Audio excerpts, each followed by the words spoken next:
भगवत पुराण कथा अष्टम स्कंद पहला अध्याय। नमस्कार दोस्तों, यदि आप हमारे चैनल पर न्यू हैं तो चैनल को सब्सक्राइब करके कमेंट बॉक्स में जय श्री हरि कृष्ण जय श्री हरि विष्णु अवश्य लिखिएगा। यदि आप गर्भवती माता हैं तो आप इसको प्रतिदिन प्रातः काल के समय या शाम काल के समय अवश्य ही सुनें, जिससे आपको शेष कर्म करने वाली संतान की प्राप्ति हो। यदि आप हमारे चैनल पे न्यू हैं तो आप इसको प्रथम स्कंद से अवश्य ही सुनें, जिससे आपको इसका पूरा सार समझ में आए, इसका पूरा फल प्राप्त हो। हमारा अष्टम स्कंद का पहला अध्याय जो यहाँ से प्रारंभ होता है। जय श्री हरि कृष्ण। राजा परीक्षित ने पूछा, गुरुदेव, स्वयंभू मनु का वंश विस्तार मैंने सुन लिया। इसी वंश में उनकी कन्याओं के द्वारा मरीच आदि प्रजापतियों ने अपनी वंश परंपरा चलाई थी। अब आप हमसे दूसरे मनुष्यों का वर्णन कीजिए। ब्राह्मण ज्ञानी महात्मा जिस जिस मानवता में महामहिम भगवान के जिन जिन अवतारों और लीलाओं का वर्णन करते हैं उन्हें आप अवश्य सुनाएं। हम बड़ी ही श्रद्धा से उनका श्रवण करना चाहते हैं। भगवान विश्वभावन भगवान बीते हुए मानवतर में जो लीलाएं कर चुके हैं, वर्तमान मानवतर में जो कर रहे हैं, आगामी मानवतर में जो कुछ करेंगे, वह सब हमें सुनाइए। श्री सुखदेव जी ने कहा, इस कल्प में स्वयंभू आदि 6 मानवतर बीत चुके हैं। उनमें से पहले मानवतर का मैंने वर्णन कर दिया। उसी में देवता आदि की उत्पत्ति हुई। स्वयंभू मनु की पुत्री आकुति से यज्ञ पुरुष के रूप में धर्म का उपदेश करने के लिए तथा देव आहुति के कपिल के रूप में ज्ञान का उपदेश करने के लिए भगवान ने उनके पूर्व पुत्र अवतार ग्रहण किया था। परीक्षित, भगवान कपिल का वर्णन मैं पहले ही तीसरे स्कंद में कर चुका हूँ। अब भगवान यज्ञ पुरुष ने आकुति के गर्भ से अवतार लेकर जो कुछ किया उसका वर्णन करता हूँ। परीक्षित, भगवान स्वयंभू मनु ने समस्त कामनाओं भोगों से विरक्त होकर राज्य छोड़ दिया। वे अपनी पत्नी शत्रुपा के साथ तपस्या करने के लिए वन में चले गए। परीक्षित, उन्होंने सुनंदा नदी के किनारे पृथ्वी पर एक पैर से खड़े होकर 100 वर्ष तक घोर तपस्या की। तपस्या करते समय वे प्रतिदिन इस प्रकार भगवान की स्तुति करते थे।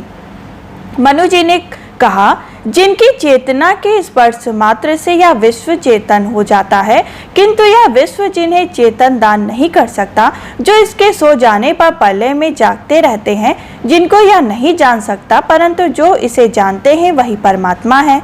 यह संपूर्ण विश्व और इस विश्व में रहने वाले समस्त चर अचर प्राणी सब उन परमात्माओं में ही ओतप्रोत हैं। इसलिए संसार के किसी भी पदार्थ में मोह न करके उसका त्याग करते हुए जीवन निर्वाह मात्र के लिए उपभोग करना चाहिए। तृष्णा का सर्वथा त्याग कर देना चाहिए। भला ये संसार की संपत्तियां किसकी हैं? भगवान सबके साक्षी हैं। इन्हें बुद्धि वृत्तियां नेत्र आदि इंद्र नहीं देख सकती, परंतु इनकी ज्ञान शक्ति अखंड है। समस्त प्राणियों के हृदय में रहने वाले उन्हीं स्वयं प्रकाश असंख्य परमात्मा की शरण ग्रहण करो, जिनका न आदि है न अनंत, फिर मध्य तो होगा ही कहाँ से? जिनका न कोई अपना है और न कोई पराया, और न कोई बाहर है न कोई भीतर। वे विश्व के आदि अनंत, मध्य अपने पराये, बाहर और भीतर सब कुछ उन्हीं की सत्ता से विश्व की सत्ता है। वही अनंत वास्तविक सत्य परम ब्रह्म, वही परमात्मा विश्वरूप है। उनके अनंत नाम हैं। वे सर्वशक्तिमान सत्य स्वयं प्रकाश अजन्म पुराण पुरुष हैं। वे अपनी माया शक्ति के द्वारा ही विश्व सृष्टि के जन्म आदि को स्वीकार कर लेते हैं और अपनी विद्या शक्ति के द्वारा उसका त्याग करके निष्क्रिय स्वतः रूप मात्र में रहते हैं। श्री सुखदेव जी कहते हैं, परीक्षित, एक बार स्वयंभू मनु एकाग्रचित्त से इस मंत्र में उपनिषद स्वरूप श्रुति का पाठ कर रहे थे। उन्हें नींद में अचेत होकर बड़बड़ाते जान भूखे असुर और राक्षस खा डालने के लिए उन पर टूट पड़े। यह देखकर अंतर्यामी भगवान यज्ञ पुरुष अपने पुत्र याम नामक देवताओं के साथ वहां आए। उन्होंने उन खा डालने के निश्चय से आए हुए असुरों का संहार कर डाला और फिर वे इंद्र के पद पर प्रतिष्ठित होकर स्वर्ग का शासन करने लगे। परीक्षित, दूसरे मनु उसे सुरसित और अग्नि के पुत्र थे। उनके पुत्रों के नाम थे धूमान, सुषेण और रोशिमान आदि। इस मानवतर में इंद्र का नाम था। रोचन प्रधान देवगढ़ थे। तुषित आदि, ऊर्ज स्तंभ आदि वेदवाणीकर सप्त ऋषि थे। उस मानवतर में वेदशिरा नाम के ऋषि की पत्नी तुषिता थी। उनके गर्भ से भगवान ने अवतार ग्रहण किया और विभु नाम से प्रसिद्ध हुए। वे आजीवन नैशिष्ट ब्रह्मचारी रहे। उन्हीं के आचरण से शिक्षा ग्रहण करके 88,000 व्रतनिष्ठ ऋषियों ने अपने ब्रह्मचर्य व्रत का पालन किया। तीसरे मनु थे उत्तम। वे प्रिव्रत के पुत्र थे। उनके पुत्रों के नाम थे पवन, सृजन, यज्ञहोत्र आदि। इस मानवता में वशिष्ठ जी के प्रमाद आदि 7 पुत्र सप्तऋषि थे।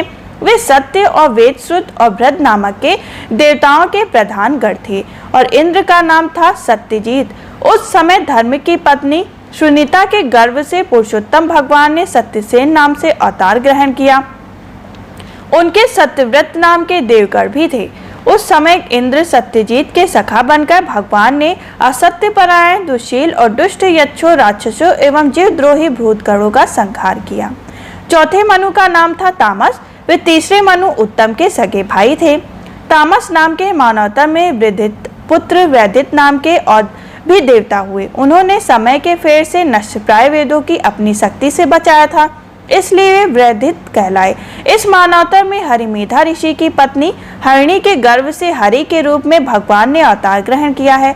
इसी अवतार में उन्होंने ग्रह से गजेंद्र की रक्षा की थी। राजा परीक्षित ने पूछा, मुनिवर, हम आपसे यह सुनना चाहते हैं कि भगवान ने गजेंद्र ग्रह के फंदे से कैसे छुड़ाया था।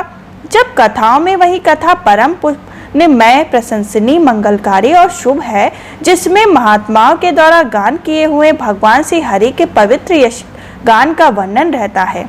सूची कहते हैं, सौनक ऋषियों के राजा परीक्षित आमरण अनशन करके कथा सुनने के लिए ही बैठे हुए थे। उन्होंने जब सुखदेव जी से महाराज को इस प्रकार कथा कहने के लिए प्रेरित किया तो वे बड़े ही आनंदित हुए और प्रेम से परीक्षित का अभिनंदन करके मुनियों की भरी सभा में कहने लगे। इसका वर्णन आपको हम दूसरे अध्याय में सुनाएंगे, जिसमें ग्रह के द्वारा गजेंद्र को पकड़ा जाने का वर्णन किया जाएगा। अगर आप हमारे चैनल पे न्यू हैं तो चैनल को सब्सक्राइब करके बेल आइकन को प्रेस करके कमेंट बॉक्स में जय श्री हरि कृष्ण, जय श्री हरि विष्णु अवश्य लिखिएगा। हम फिर मिलेंगे आपको दूसरे अध्याय में। अगर आप हमारे चैनल पे न्यू हैं तो यहाँ पे शिव पुराण की कथा भी सुनाई जा रही है। उस कथा को विशेष रूप से सुने, जिसमें आपको उसका शिवलिंग की कैसे पूजा करनी है और कौन से नदी के तट पर विशेष शिवलिंग की पूजा करने पर आपको विशेष फल प्राप्त होगा, ये सारे वर्णन उसमें किए जा रहे हैं। उसको सुन के आप भक्ति भाव से उसका जो भी पुण्य है प्राप्त करें। हम फिर मिलेंगे आपको दूसरे अध्याय के संग। तब तक के लिए जय श्री हरि कृष्ण।